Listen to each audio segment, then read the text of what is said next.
There's something strange happening with the iPhone 17. Leaks are everywhere, dummy models are already in people's hands, and yet, it somehow feels like we still don't know the full story. Are we getting the most predictable iPhone in years what's? Or is Apple hiding a big twist? Welcome back! Viewers, Sam here! If you love staying one step ahead of the tech curve, tap like, smash that subscribe button, and ring the bell so you don't miss a thing. So here's where things get wild. The iPhone 17 Pro Max might finally break the 5,000 mAh battery barrier. That's the largest battery Apple has ever put in an iPhone, nearly 7% bigger than the one in the iPhone 16 Pro Max. For context, we're talking Android-level battery territory now, but paired with Apple's famously efficient chips. This could be a game changer for battery life. But here's the twist. This bigger battery may come at the cost of design. Some tipsters say Apple's making the phone slightly thicker to pull this off.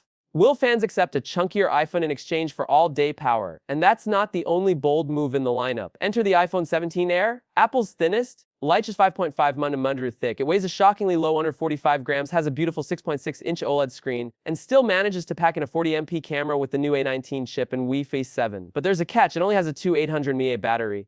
Apple is apparently leaning on AI-powered battery optimization here, but will that be enough to satisfy power users? This feels like a phone made for people who care more about style and portability than all-day endurance. Meanwhile, the base iPhone 17 is getting some love too, a bigger 6.3-inch display. Finally, a 120Hz refresh rate, though it's non-adaptive 8GB of RAM, and the same A18 chip. Think of it as the sweet spot, a bit more premium, but not over the top. But let's talk charging.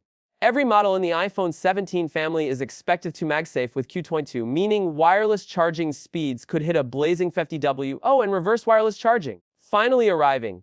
Imagine juicing up your AirPods or Apple Watch straight from the back of your phone. It's one of those features Android fans have bragged about forever. Now Apple's finally catching up. As for cameras, the Pro models are getting a new 48MP telephoto sensor. Some reports say optical zoom might drop from 5x to 3.5x, which might be a bummer for photo nerds. But Apple's betting that improvements in sensor quality and image processing will more than make up for the loss in zoom.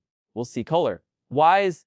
Expect fun new options like purple and green on the base models and a sleek sky blue for the pros. The lineup just looks clean, refined, and futuristic. But here's something that hasn't gotten enough attention: Siri. Rumor has it Apple might integrate an AI-powered search engine, possibly through acquiring a startup like Perplexity. This would let Siri pull live web results and finally stop being a glorified voice calculator. Apple could even ditch Google as the default search engine, which they currently get paid billions to use. If this happens, we could be witnessing the rebirth of Siri, smarter, faster, and actually helpful. And speaking of AI, Apple's pushing forward with Apple Intelligence. But it's been oddly quiet. Don't expect a huge leap in the next few months, but the groundwork is being laid. There's even talk of a new home device, maybe a hybrid of the HomePod and iPad, possibly launching soon. On the Mac side, the M5 chip is expected this fall, showing up in refreshed MacBook Pros and iPad Pros with OLED displays. Faster, yes, but not revolutionary. Still, if you're using an older Mac, it might be the upgrade you've been waiting for. Now let's take a quick peek into the future iPhone 18. Early rumors are spicy. Apple might finally get rid of the notch completely, or reduce it to a tiny punch hole. We could see curved glass designs, a dual selfie cam setup, and even, yes, Apple's first foldable iPhone. This one might arrive in 2026 and could be crease-free.